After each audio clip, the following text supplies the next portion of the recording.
네, 국회 법제사법위원회 전체회의에선 정성호 법무부 장관이 출석한 가운데 윤석열 전 대통령의 체포영장이 불발된 데 대한 현안 질의가 있었습니다. 여당 의원들 윤 전 대통령이 수위를 벗은 채 체포를 거부했다고 비난을 했는데요. 네, 국회 취재기자 연결해서 자세한 내용 들어보겠습니다. 정주희 기자. 네, 오늘 법사위 전체회의에서는 서울구치소에 수용된 윤석열 전 대통령의 특혜 논란과 체포영장 등 현안들이 다뤄졌습니다. 여당 의원들은 정성호 법무부 장관에게 윤 전 대통령이 수위를 벗은 채 바닥에 누워 특검의 체포를 거부했다면서 징계 등의 조치를 해야 한다고 목소리를 높였습니다. 박지원 의원은 전직 대통령이 체면도 없이 옷도 안 입고 드러누워 있는 추잡한 행동을 하느냐고 비난하며 위법이라고 지적했습니다. 정 장관은 확인해보겠다고 말한 뒤 수의를 입고 있다가 특검이 영장을 집행을 시도하자 벗은 것으로 확인됐다고 말했는데요. 직접 보시겠습니다. 반팔 상하의를 정상적으로 입고 있다가 특검이 집행을 시도하자 그때 수의를 벗었고 특검이 나가자 바로 입었다고 합니다. 네. 국민의힘 송석준 의원은 억지 망신 주기는 안 된다며 불필요한 가십거리로 희화화되지 않게 공정하고 엄정하게 다뤄달라고 말했습니다. 네, 법사위에서는 또 방송 3법과 노란봉투법, 상법 개정안이 여당 주도로 통과됐죠.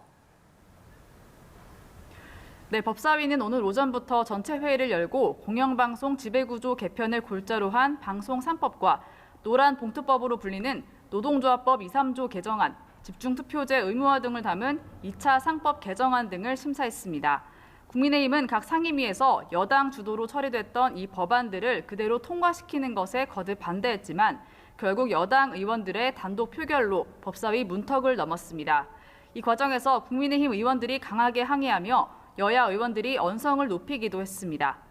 민주당은 다음 주 월요일 본회의를 열고 이 법안들을 처리하겠다는 계획이지만 국민의힘은 무제한 토론, 필리버스터로 대응한다는 방침을 정했습니다.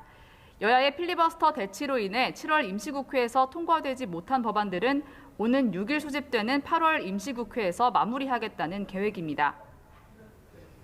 자, 여야 당대표 선거 소식도 좀 들어보겠습니다. 민주당 내일 정청래, 박찬대 후보 중에서 새로운 당대표를 선출하게 되지요?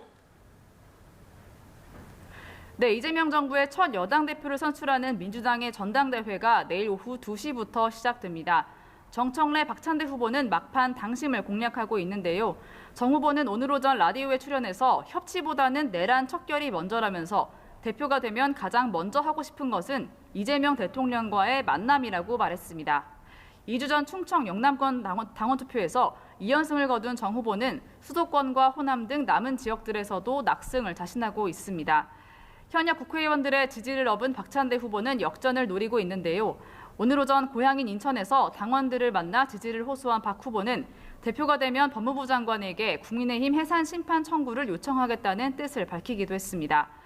국민의힘은 오늘부터 김문수, 안철수, 장동혁, 조경태, 주진우 후보의 5파전으로 당권 레이스에 막을 올렸습니다. 벌써부터 탄핵 찬성파와 탄핵 반대파의 대결 양상이 펼쳐지면서 내년 지방선거 전략이나 당 혁신 방안은 뒤로 밀렸다는 평가가 나오는데요.